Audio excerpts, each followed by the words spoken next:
Welcome to New View Advice. I'm your host, Amanda DeRocher, and I invite you to join me here each week as I offer advice on how to move through whatever problem or trauma is holding you back from living life to the fullest. Let's get started. Hi, beautiful soul. My name is Amanda DeRocher, and this is New View Advice. If you're new here, this is a healing-centered advice podcast, and what that means is that it is my intention to offer you guidance on the healing journey. I don't believe I have all the answers you seek. I believe you have all the answers. You just may need a new view and a little help along the way. Thank you for joining me for today's episode. Today we are discussing disassociation and the returning of memories. I wanted to discuss this topic because I think disassociation gets a bad rap. I think that it's actually quite common.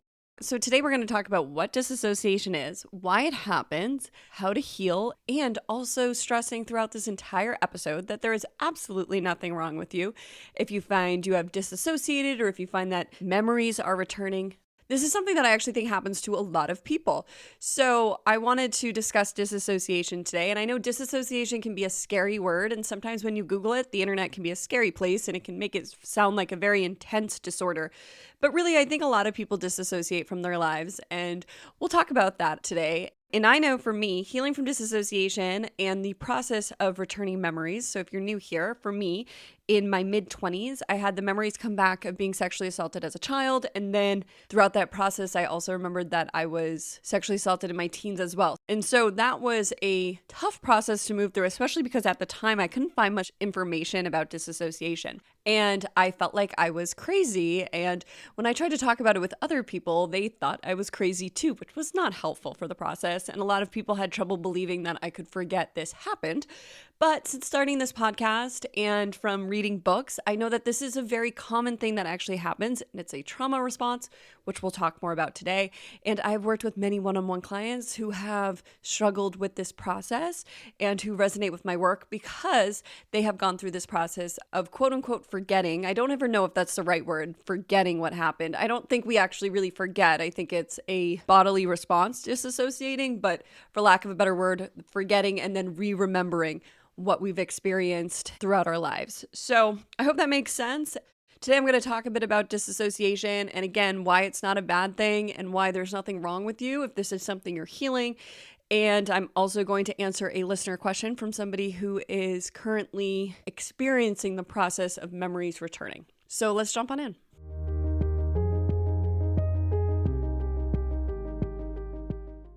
I wanted to start this episode by talking a bit about disassociation because I think that it can be an intimidating word. I know that when I discovered what disassociation was, I actually thought it was very healing and I was like, oh my gosh, there's a word for what I'm dealing with. There's a reason behind what I'm experiencing. But I know from working with one-on-one clients that it can be really scary and it can seem like a very intense word. And so one, I want you to pick the words always that work best for you. So maybe you want to say my memories are returning and you don't want to use the word disassociation. Maybe you want to use the word disassociation. Maybe it feels empowering for you. I think that when we take on words and these quote unquote diagnoses, we want them to be empowering for us, not disempowering. So I think a lot of times it can be helpful to say like, I have disassociated rather than I am disassociation. Something like that, because I have found throughout my own journey, it's important to not overly identify with labels. They're really there to help you along the healing journey and to give you guideposts for how to heal. I know that on my own journey, it has helped to separate myself from some of these really difficult feelings, such as anxiety and depression. I no longer identify as being anxious. I never say I am anxious or I am depressed. I say I have anxiety, I have depression. It helps to create that distance and to understand that these feelings will pass. When we use the phrase I am, it's a very powerful phrase and it's a way that we tell ourselves who we are. So I find it really important to be careful with the words we use the phrase I am with and to start creating different language for identifying the processes we're moving through.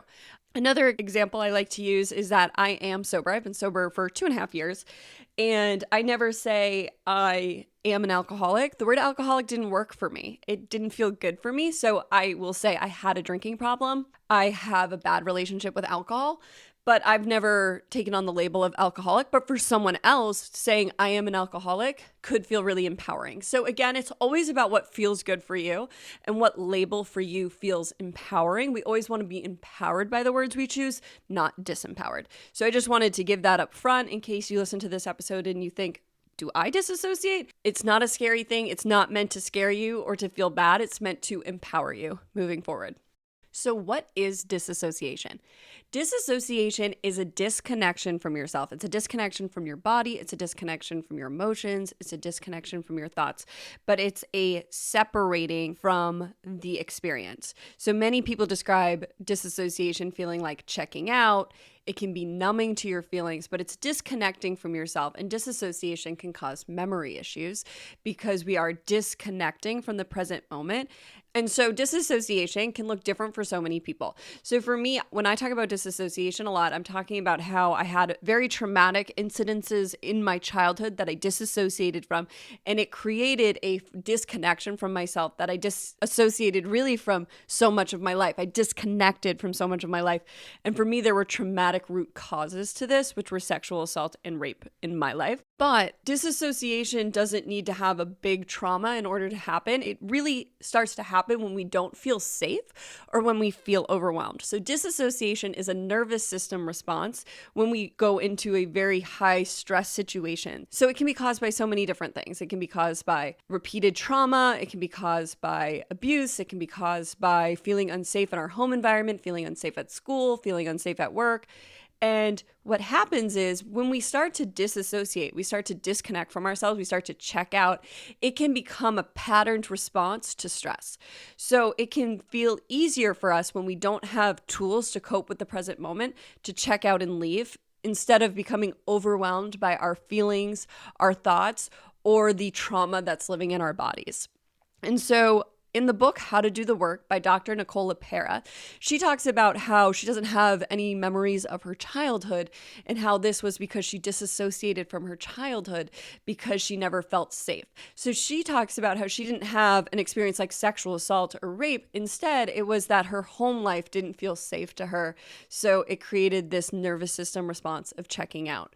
So again, I want to stress that I think a lot of people disassociate and check out and disconnect from themselves every day. It's not an uncommon thing to experience because we live in a very stressful world. And especially here in the United States, I know that a lot of us can feel really disconnected from one another and disconnected from ourselves. And so this disassociation can happen. So a few other examples of when you may disassociate or when people disassociate is that one, as I mentioned, disassociation is a natural response to trauma. And it's a response that you cannot control. You don't choose to disassociate. It's your body's way of trying to keep you safe.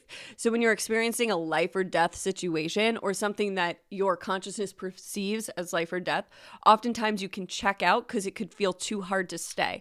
And what we have to understand is that when we're children and our parents yell at us, or if our parents do something that feels unsafe, we can disassociate because in that moment for our child's self, it may have felt like life or death. Or it could have just felt so unsafe or so difficult that our body didn't know what to do, so it checked out. So I also want to reiterate that this is an unconscious response. We don't choose to disassociate, and there's nothing wrong with you if this is your body's response to stress, trauma, and overwhelm. And disassociation may be a way for you to cope with very stressful experiences or situations. It can also be a symptom of depression, anxiety, post-traumatic stress disorder, some of these feelings that can feel very, very overwhelming. Or you may be somebody who disassociates when conflict happens. So you may be somebody who, if you get in fights with your partner, with a friend, with a family member, you don't even remember the fight because you check out during the fight and because it may be your response to yelling because it's so scary and overwhelming for your nervous system.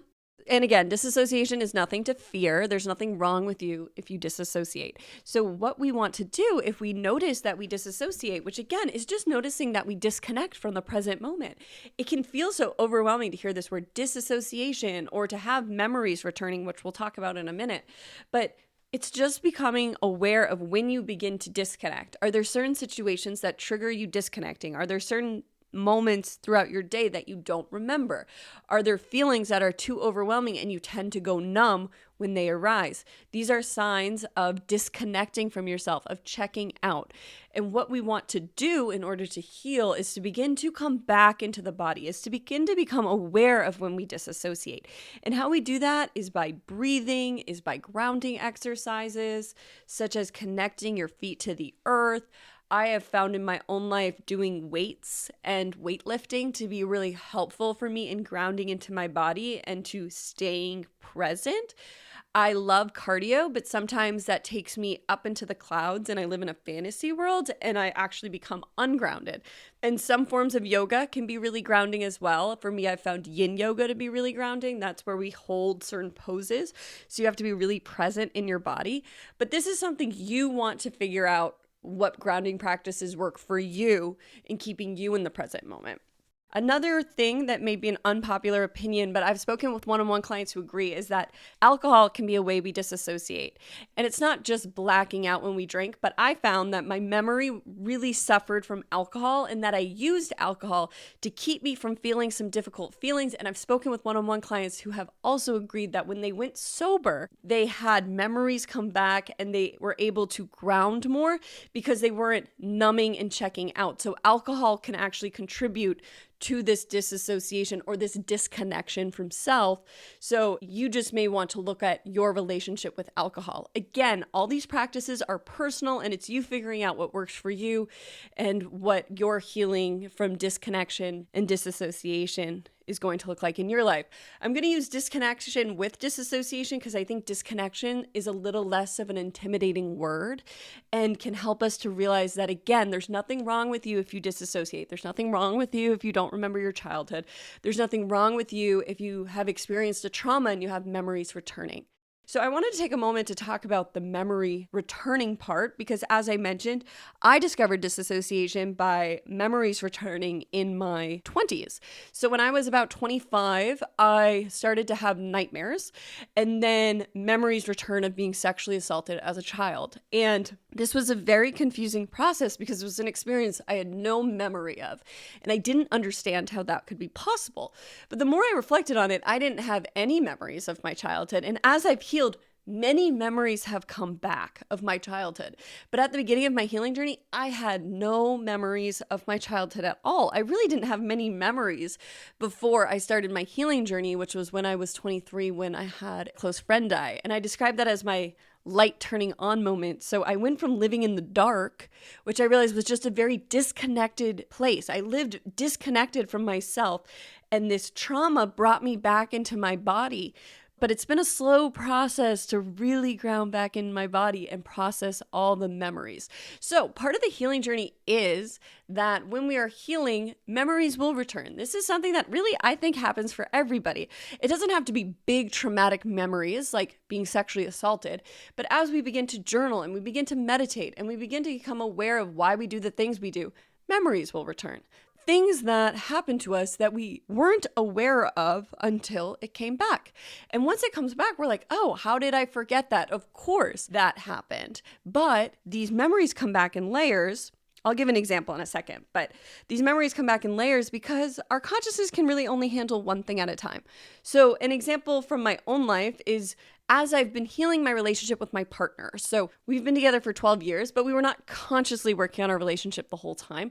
We started to work on our relationship and read self-help books and work on growing a healthy relationship and healing together when we were in our mid-20s because we were having relationship issues and we weren't connecting and we weren't sure of how to create a healthy relationship. And what we realized was as we started to venture into the world of couples books and self-help books is that so many of the patterns we were playing out were because of instances in our childhoods. So for me, a lot of the dynamics between my parents, I would play out in my own relationship. And as I was healing, memories would come back of my childhood. I would be like, oh, right, I remember this time my mom did this or my dad did this. And that is a form of disassociation, of disconnection, and a form of the memories coming back. I hope this is making sense. I talk about a lot of these concepts from my own personal perspective. And the words I use, I try to use simple language rather than complicated language. If you're looking for the science behind all this, this is not the podcast for you. And I'm totally okay admitting that. This is really me explaining from my own lived experience. So I just want to say that up front. But I just wanted to really take some time to debunk disassociation. It's not scary. It's actually very common. And when we start to become conscious of it, we can start to notice when we're disassociating throughout our days. I am a much more grounded person than I was 10 years ago, 7 years ago, 5 years ago, 2 years ago, 1 year ago, even 6 months ago. And I'm always coming more and more into my body. And I think so many of us who have lived in a disassociated state, so Dr. Nicole LePera will sometimes call this as living in her spaceship. That's how she words it. And for me, it feels like I live in the clouds when I disassociate. And a lot of times my therapist will help to ground me back in my body if she notices I'm living in the clouds. Because for me, a lot of times I can notice when I'm checked out because I'm not connected to how I'm feeling. So when I'm confused about how I'm feeling, that is often a sign for me that I'm disconnected and that I'm disassociating. So as I mentioned, some of the practices I use to ground myself would be breathing techniques, grounding exercises. There's the 5, 4, 3, 2, 1 technique, which is beginning to connect back to your senses. So that's acknowledging 5 things you can see, then acknowledging 4 things you can touch around you, so using that sense of touch, and then acknowledging 3 things you can hear, and then acknowledging 2 things you can smell, and acknowledging 1 thing you can taste. So by connecting to the senses, you'll be able to ground back into your body. Also connecting with nature, taking your shoes off and putting your feet on the earth is really grounding, and noticing what it feels like to have your feet on the ground. And if you're unable to go to nature, just take a moment to see what it feels like to have your butt in the chair, to have your feet on the ground. What are you doing with your hands? What does your body feel like? Do you have any aches and pains? It's connecting to how does your body feel? And the more you connect back into your body, the more you'll connect back to yourself. So I wanted to offer this as an introduction teaching because, again, I think a lot of people disassociate, and some people also call it escapism, escaping from the present moment. I think that's a form of disassociation. There's nothing to be afraid of. It doesn't have to be a scary diagnosis. It's just a tool for you, and it's just information for you to help you to heal and to know that there's absolutely nothing wrong with you if you relate to any of this or if you've noticed you disassociate. So I just wanted to give this overview of disassociation. If any of this was unclear, or if you have any questions, please reach out. I would love to continue this conversation. This is the first episode I've done on disassociation in general, so I would love to continue to go deeper into this topic. And now I'm going to jump into a question from somebody who is struggling with the returning of memories and isn't sure what to do.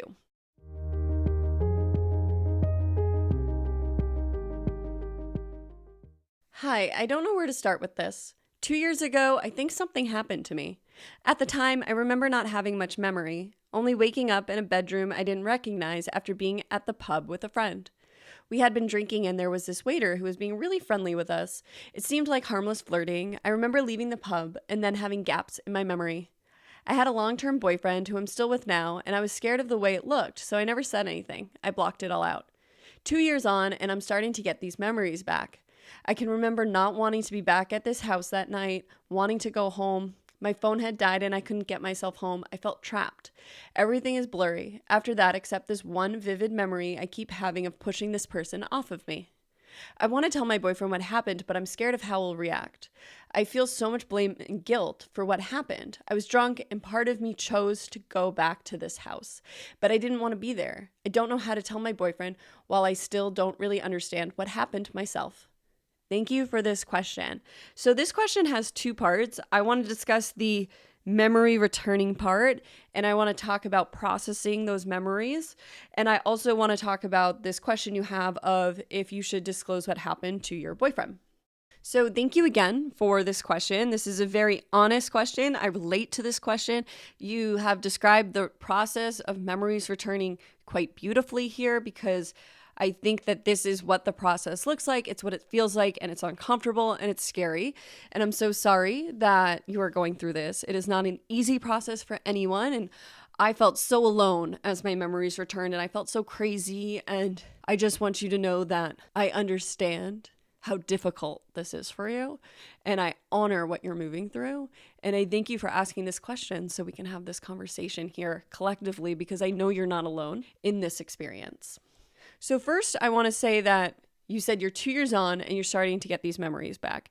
To me, that's a sign that your body feels safe enough to give you these memories. So when we have an experience that we block out, oftentimes we block it out of safety for ourselves. Our nervous system goes into overdrive, our body becomes stressed and overwhelmed, and the only way our body knows how to cope with this situation is to block it out, is to check out, is to disconnect, and to block it from our memory.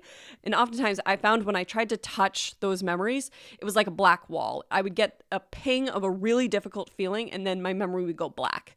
So for me, I was sexually assaulted in my childhood. I blocked that out. And I also had this experience in my teens that came back after I was able to process the child experience because my body felt safe enough to give me this second big trauma. But what would happen before then with this memory of this big trauma was if I thought about that moment in my teens, I would get one vivid picture, like you described. I would get this vivid picture of sitting around a fire with a group of kids, and then it would feel really anxiety inducing. My body would go into panic, and then it would go black. And that was my way of kind of pushing that back. And I would usually check out and I'd be overcome by such difficult feelings. I would have to come back down to earth by soothing myself, and I wouldn't touch that memory again. And when it was ready to be touched, it started to unravel slowly. That picture started to get bigger. Different memories started to arise. I started to have nightmares.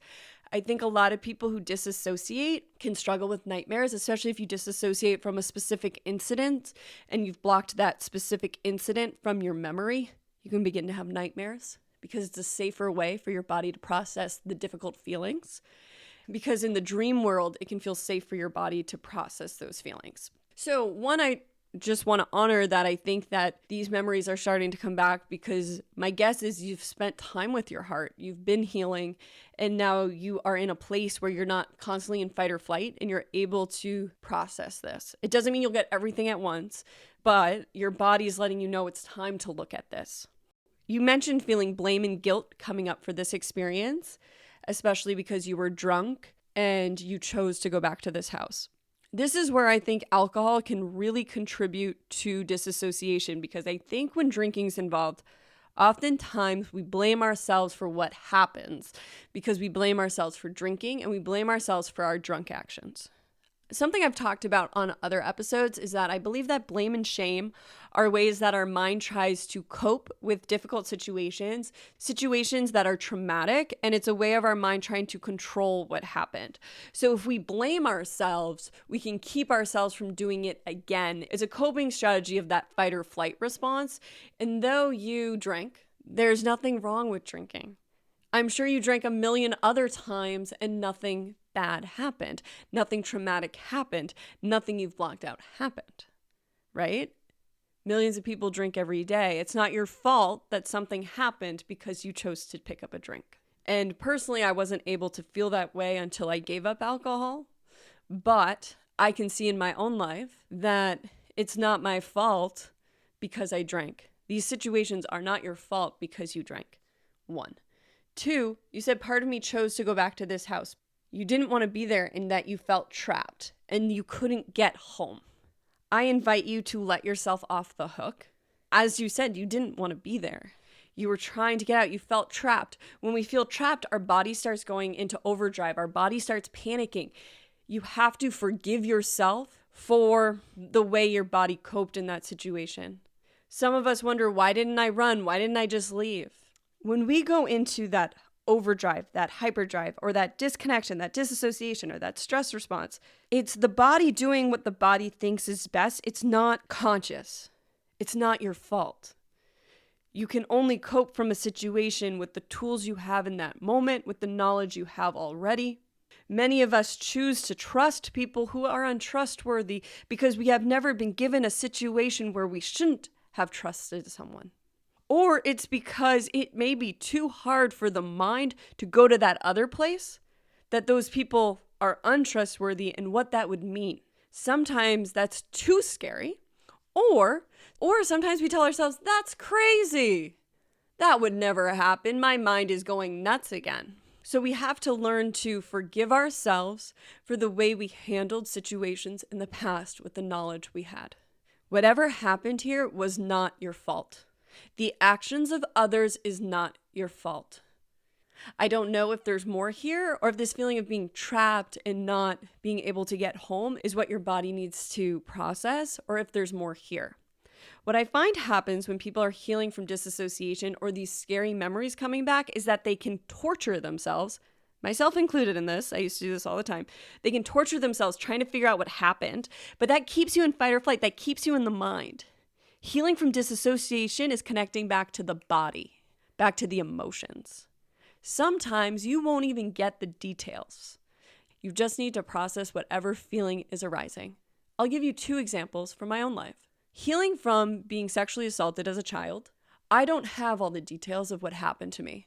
I know for a fact it happened. I cannot describe to you exactly what happened. I don't think I will ever be able to describe for you detail by detail what happened. But I did have to process every feeling that arose. And I know some things. I know some things said to me, and I know some things done to me. I don't know the whole thing. And I can't tell you exactly how old I was. I think I was 5 or 6.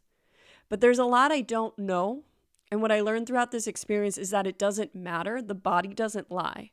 And the body wants you to process the emotions. So the details don't always matter. What matters are the feelings arising. Panic, terror, betrayal, fear, disgust, guilt, shame. Those are what you want to focus on processing because those are probably the reason you checked out. Those difficult feelings are what need to be processed. Sometimes you'll get more information, sometimes you won't. And that's another forgiving yourself and forgiving your own heart for. Now, the other experience I went through by being sexually assaulted in my teens and having those memories come back, I do have a lot of details of what happened to me. And the truth is, I thought I wanted that. I wish I didn't have that some days. But what I understand from my teen experience is that I have many more details because so many smaller traumas happened within this big trauma. So, for example, I was attacked from behind. I have that detail because that was a trauma that stuck in my body and I needed to process the fear of being attacked from behind. I also was pinned down and held down and my face was shoved in the dirt. I had to process those because they were separate from being raped. And again, I don't say these things to scare you. I say these to be honest with you, to be truthful about the experience, that your body will give you whatever information it needs because it will give you whatever it's holding on to. If it's just holding on to these feelings, you'll just get the feelings. If it's holding on to more memories that it wants you to have, it'll give you the memories. If it's holding on to certain instances or pain within the body, for example, for me with the being pinned down and held by my wrist, there was a lot of trauma held in my wrist. So I would have all these wrist rashes and I would have wrist pains. And when I was healing and I finally allowed that layer to come up, which I'll be honest with you was only in October. So I've had this podcast for 2 years now, and some of these things I've healed have come up while I have this podcast. I am on this healing journey with you, and it's an honor to be here with you. I am not perfect. I am just sharing with you my knowledge in hopes that it can help you feel less alone. But there's more to that story. I'm not going to go into it now, but those different traumas had to come up in order to be healed. But as I mentioned with the child one, really it was just a lot of emotion and a lot of confusion about what happened. But again, I don't have the full picture, but I've moved through that experience and I know that, at least the layers that my body wants me to have, because I feel at peace with it. I can talk about it without it triggering a lot of feelings, memories, and pain. And if there's more that's there, more will come up along the way of my healing journey. But we're given layers at a time, and whatever in front of us, whatever our body or our mind is showing us, is the layer that wants to be healed. So I hope something there was helpful for you, and I shared all that because I don't want you to feel so alone. I want you to understand that there's a community of people who get it and who have been there and are healing it alongside you. And if you need support, please reach out. You can reach out with a question or you can schedule a one-on-one, but I'd love to support you throughout this journey because I don't want you to feel alone, because I know how alone I felt healing from this, because this is something we don't really talk about as a society. And as I said on my journey, I felt really alone and I had a lot of people doubt me, but all I can tell you is the more you connect to your body does not lie, your body knows the truth, and your body will show you what needs to be healed and what that truth is for you. So now I want to discuss this second part of the question of if you should tell your boyfriend what happened and you're scared how he'll react. As always, I think this is a personal choice if you want to disclose to your partner or not. I think from your question, you do want to disclose. That is what your heart wants, but you're scared. And what I want to say about that is that it is very normal for survivors to be afraid of how our loved ones will react when we tell them, because we feel a lot of guilt, shame, and blame for what we survived. I want to assure you this wasn't your fault, and I want to invite you to invite people in your life into this with you. And if you decide not to tell your boyfriend, I do hope you have a support system to help you through this.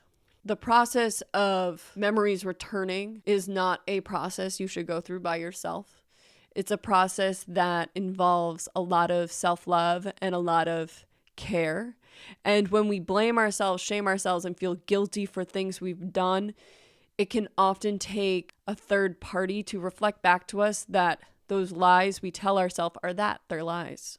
That it is not your fault. You do not need to blame yourself.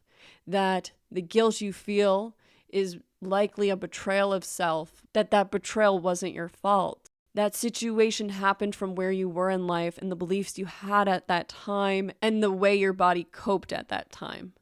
And there's nothing wrong with that. We like to judge things as right or wrong, good or bad, your fault, my fault, blame, shame. And what I keep learning over and over again is that life is freaking complicated.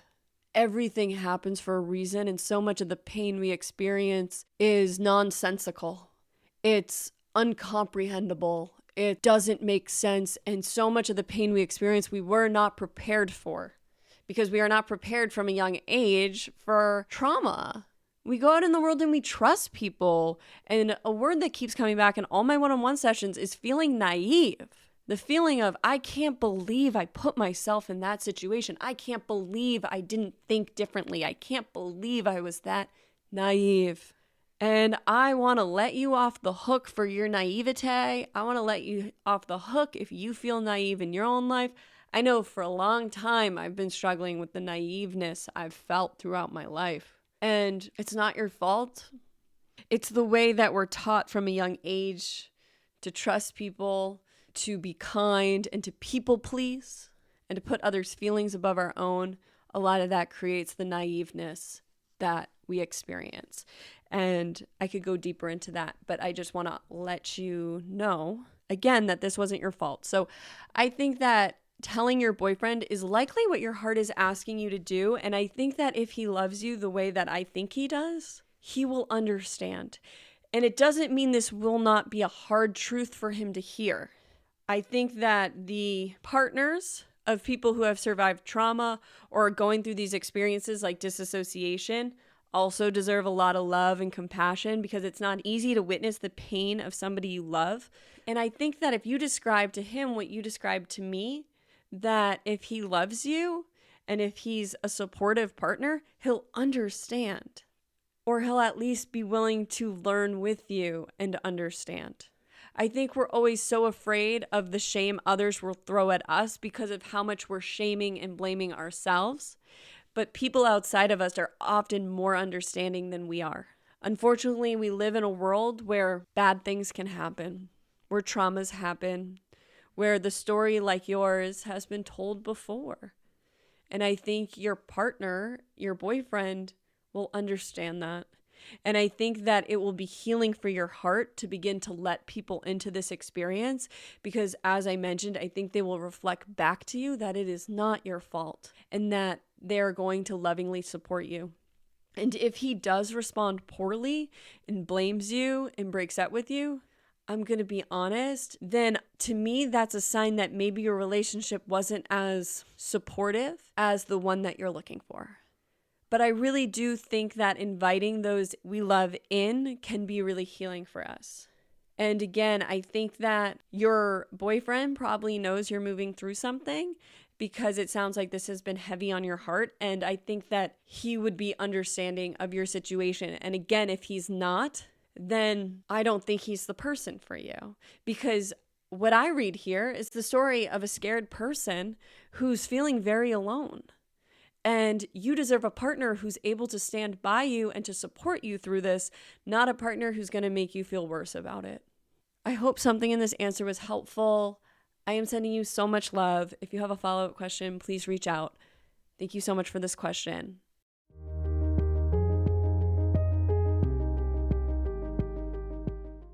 Thank you for joining me for another episode of New View Advice. As always, I am so grateful to have these conversations with you each week. If you haven't already, I invite you to leave a 5-star rating and a review for the podcast. Ratings and reviews help people to feel safe coming to this podcast and to know that it is a safe space to have vulnerable conversations. So I really appreciate everyone who has left a review and left a 5-star rating. I am so grateful for the supportive community. The New View Advice community is so kind and loving, and I am so grateful for everyone who reaches out and shares their experience with the podcast. Thank you so much for joining me for another episode of New View Advice. As always, I hope I was able to offer you a new view on whatever you may be going through. Sending you all my love. See you next time.